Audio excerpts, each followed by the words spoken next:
பொங்கல் பொங்கலோ பொங்கல்.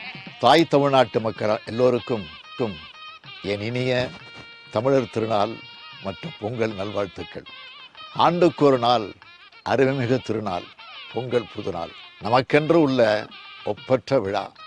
இதற்கு ஒப்பான விழா உலகில் எங்கும் இல்லைன்னு பேரறிஞர் அண்ணா சொன்னார். களம் காண்பான் வீரன் என்றால் நெற்களம் காண்பான் உழவன் மகன். போர் மீது செல்லுதலே வீரன் வேலை, வைக்கோற் போர் மீது உறங்குதலே உழவன் வேலை. பகைவர் முடிபறித்தல் வீரன் நோக்கம், நாற்று முடிபறித்தல் உழவன் நோக்கம். உழவனுக்கும் வீரனுக்கும் ஒற்றுமைகள் பல உண்டு, வேற்றுமையோ ஒன்றே ஒன்று.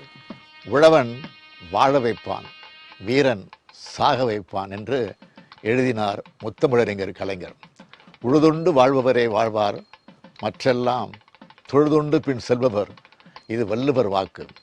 உழவுன்றது தமிழர்களோட தொழில் மட்டுமல்ல, பண்பாட்டு மரபு. அதனால்தான் தமிழர்கள் பல்லாயிரம் ஆண்டுகளாக பொங்கல் திருவிழாவை கொண்டாடிட்டு இருக்கோம். தை முதல் நாள் உழைப்பின் திருநாளாக, தமிழர் பெருநாளாக கொண்டாடிட்டு இருக்கோம். கடந்த 3 ஆண்டுகளாக கூடுதல் மகிழ்ச்சிக்குரியதாக தமிழ்நாட்டில் திராவிட முன்னேற்ற கழகத்தோட தனிப்பெரும் ஆட்சி நடைபெற்று வருது. பொங்கல் திருநாள் மட்டுமல்ல, எல்லா நாளுகளும் மகிழ்ச்சிக்குரிய நாளேன்னு சொல்லத்தக்க வகையில் நம்மோட திராவிட மாடல் ஆட்சி நடைபெற்று வருது. தேர்தலுக்கு முன்பு கொடுத்த பல வாக்குறுதிகளை நிறைவேற்றியும், சொல்லாத பல திட்டங்களை செஞ்சு காட்டியும் சாதனைகளுடைய பேரரசா திராவிட மாடல் அரசு செயல்பட்டு வருது.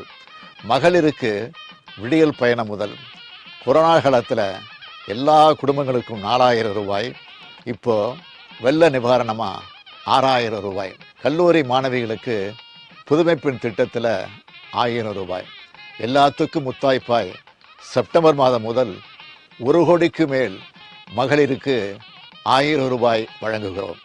பெரும் நிதி நெருக்கடிக்கிடையில் பொங்கல் தொகுப்போட பரிசு தொகையாக 1000 ரூபாய் வழங்கி கோடிக்கணக்கான மக்கள் மனசில் மகிழ்ச்சியை பொங்க வச்சிருக்கு நம்முடைய அரசு.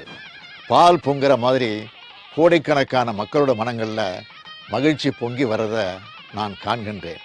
உங்கள் மகிழ்ச்சி தான் என்னுடைய மகிழ்ச்சி, உங்களுடைய மனசில் ஏற்படுற சிரிப்பு தான் என்னுடைய பூரிப்பு. என் பேரன்பிற்குரிய தமிழினத்தின் உடன்பிறப்புகளே, அன்பு பொங்க, ஆசை பொங்க, இன்பம் பொங்க, ஈகை பொங்க, உண்மை பொங்க, ஊரே பொங்கட்டும். இனிய பொங்கல் இந்தியாவோட பொங்கலாக மாறப்போகிற ஆண்டு இது. அனைவருக்கும் என் இனிய தமிழர் திருநாள் நல்வாழ்த்துக்கள். பொங்கலோ பொங்கல், பொங்கலோ பொங்கல், பொங்கலோ பொங்கல்.